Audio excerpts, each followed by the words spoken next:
Good morning सगळ्यांना. तर मी तुमच्यासोबत आज ना सगळ्यात सोपी आणि एकदम कमी साहित्यात होणारी पावभाजीची रेसिपी शेअर करणार आहे. तर माझा मूड झाला होता पावभाजी खायचा, म्हणजे आमच्या दोघींचा पण.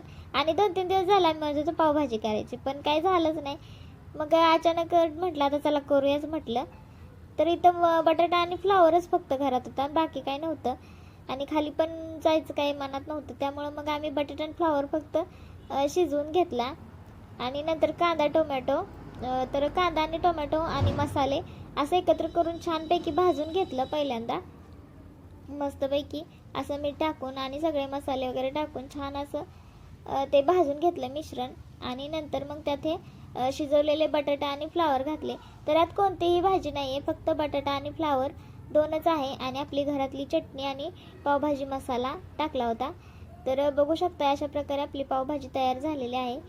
आणि पावभाजी म्हटलं की बटरशिवाय काही मजा येत नाही. मग मस्तपैकी आम्ही बटर टाकून पावभाजी छान अशी सर्व केली. आणि नंतर मग आमचं कसं असतं, जेव्हा पावभाजी बनवतो ना तेव्हा एक जण भाजत असतं आणि एक जण खात असते.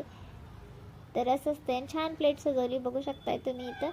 आणि कांचन इथं पाव आम्हाला भाजून द्यायला राहिलेले आहे मस्तपैकी बटरमध्ये, आणि आम्ही दोघे इथं खायला लागलोय.